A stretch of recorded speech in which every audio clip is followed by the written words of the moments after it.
जय श्री राम दर्शकों, जैसा कि आप जानते हैं कि हम आपको समय समय पर उपयुक्त टोटके बताते रहते हैं और समय के वक्त रहते हुए समय समय पर अगर उचित समय में उचित टोटके कर लिए जाएं तो जीवन सुखी समृद्ध हो सकता है। सुख आने से कोई रोक नहीं सकता, जीवन को सुखमय बनाने से कोई रोक नहीं सकता। ऐसे ही दिनों में माता सिद्धिदात्री का यानी नवदुर्गा का अंतिम दिन नवमी है। नवमी इस बार चूंकि चैत्र नवरात्र चल रहा है तो भगवान श्री राम का जन्मदिन भी है। भक्तों, आज मैं श्री राम से संबंधित 2-3 उपाय बताने जा रहा हूं और ये उपाय अचूक हैं और इतने अचूक हैं कि आप इसको करके देखेंगे तो आश्चर्य में पड़ जाएंगे कि यह उपाय कितना प्रभाव दिखाता है। भक्तों, सर्वप्रथम संतान से दुखी जो लोग हैं, जिनको शादी होने के बाद संतान की प्राप्ति नहीं हो रही है, वो श्री राम जी का जन्मोत्सव इतना हर्ष और उल्लास से मनाएं जितना कभी किसी ने अपने बच्चे का जन्मदिन जितना अच्छा नहीं मनाया हो, उतना बढ़िया से आप श्री राम प्रभु का जन्मोत्सव मनाएं। आप देखेंगे कि अगला जन्मोत्सव आने से पहले आपके घर में आपके श्री राम आ चुके होंगे और आपके घर में दुगना हर्ष और उल्लास होगा। ये आपका पहला संतान प्राप्ति का उपाय था।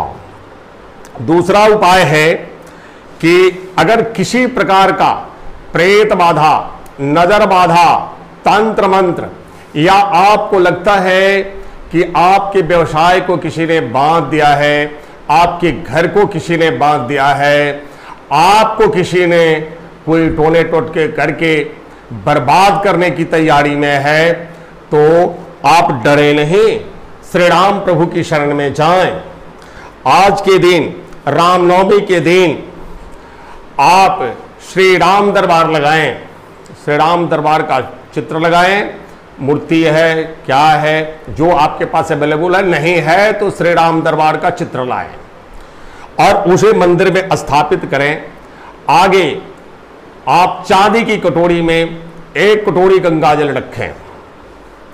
गंगाजल के रखने के बाद मतलब आप श्री राम प्रभु, श्री राम दरबार का जो भी पूजन करना चाहते हैं वो अवश्य करें। पूजन करने के बाद आपको मैं बता दूं कि 1 कटोरी गंगाजल रखें। गंगाजल रखने के बाद श्री राम रक्षा स्तोत्र का 5 बार पाठ करें और 5 बार उस गंगाजल में फूंक मारें। इसके बाद दर्शकों, आप 108 बार हम इस मंत्र को बता रहे, इस मंत्र का जाप करें और 5 माला, 108 मनके की माला से कम 5 माला इस मंत्र का जाप करें और 5 बार उस गंगाजल में फूंक मारें। मंत्र आप ध्यान से सुनना, क्योंकि मंत्र का उच्चारण अगर गलत हो गया तो फिर मजा नहीं आता, पता पड़ता है कि फायदे के बदले नुकसान हो गया। इसलिए मंत्र को ध्यान से सुने। ओम श्रीं ह्रीं क्लीं रामचंद्राय श्रीं नमः। ओम श्रीं ह्रीं क्लीं रामचंद्राय श्रीं नमः।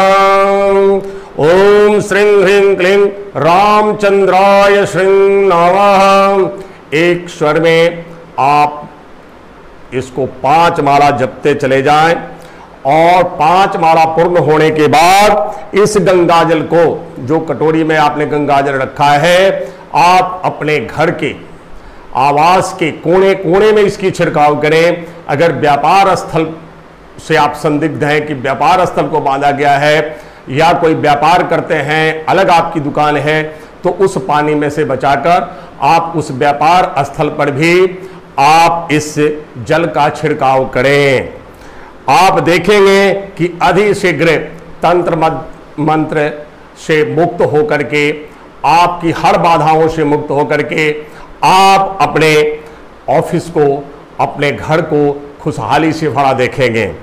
भक्तों, जो भी आदमी इस टोटके को करेगा, श्रद्धा भाव से करेगा, उसको कभी ये मत सोचना कि ये सब होता भी है क्या, अवश्य होता है। हमने आजमाया है, आप भी आजमाएं।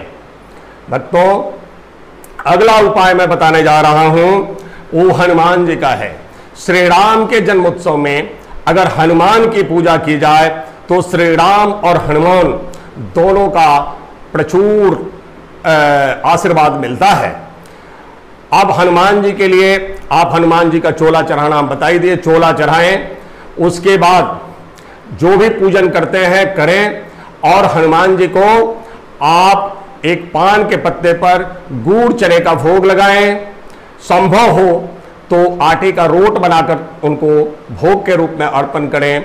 एक पान का बीड़ा हनुमान जी को और एक गुड़हल का फूल हनुमान जी को आप अर्पित करें।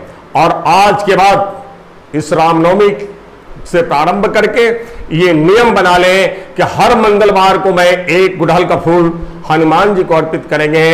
आप देखेंगे कि देखते ही देखते हनुमान जी ने आपके घर से ऋण का नाश कर दिया, भूत प्रेत बाधा का नाश कर दिया, आपके घर में दरिद्रता का नाश कर दिया, आपके घर में अस्थायी रूप से लक्ष्मी का वास हो गया। यह बहुत ही आश्चर्यजनक टोटका है, आप करके देखें। अगला टोटका आपको मैं बता रहा हूं, गृह कलश से ग्रसित अगर कोई घर परिवार में जैसे सास बहू में झगड़े हो रहे हैं, बाप बेटा में झगड़ा हो रहा है, आपको बता दो पति पत्नी में झगड़ा हो रहा है, पारिवारिक किसी प्रकार का क्लेश है, भाई भाई में झगड़ा हो रहा है, किसी में भी झगड़ा हो रहा है, कलह निवारण के लिए मैं अगला टोटका बता रहा हूं। घर की मुखिया जो भी आपकी स्त्री है, वो घर की मुखिया अपने हाथ से खीर बनाए, रामनवमी के दिन खीर बनाए, और खीर बनाकर उस खीर को रामनवमी के दिन खीर बनाकर उस खीर को छत के ऊपर चांद के सामने, जहां से चांद की रोशनी ठीक आ रही हो, रोशनी में कम से कम 1 घंटे ज्यादा और संभव हो तो 3 घंटे रखकर, और उसके बाद उस खीर को उठा करके लाकर समस्त परिवार में बांटकर आप सभी खाएं। वो खीर का इतना प्रभाव आएगा कि धीरे धीरे आप सबको एक दूसरे की बात समझ में आने लग जाएगी, और एक दूसरे में आप निस्संदेह इतना प्यार अगाध होगा, पूछो मत। और आप जानते ही हैं, जहां सुमति तहां संपत्ति नाना, जहां कुमति तहां विपत्ति निधाना। तो जहां सब लोगों की मति एक हो जाएगी, एकत्रित होने का जो ताकत है, वह आपके घर में खुशहाली, सुख, समृद्धि इत्यादि सब कुछ लेके आएगा। भक्तों, आज के लिए इतना ही। आगे फिर मैं टोटकों की श्रृंखला में अगला टोटका रामनवमी का ही लेकर आऊँगा। आप देखें, करें, और आपको हमारे बताए गए उपाय अच्छे लगें, प्रभावी लगें, तो हमारे चैनल को सब्सक्राइब करें, शेयर करें, कमेंट बॉक्स में कमेंट देकर हमें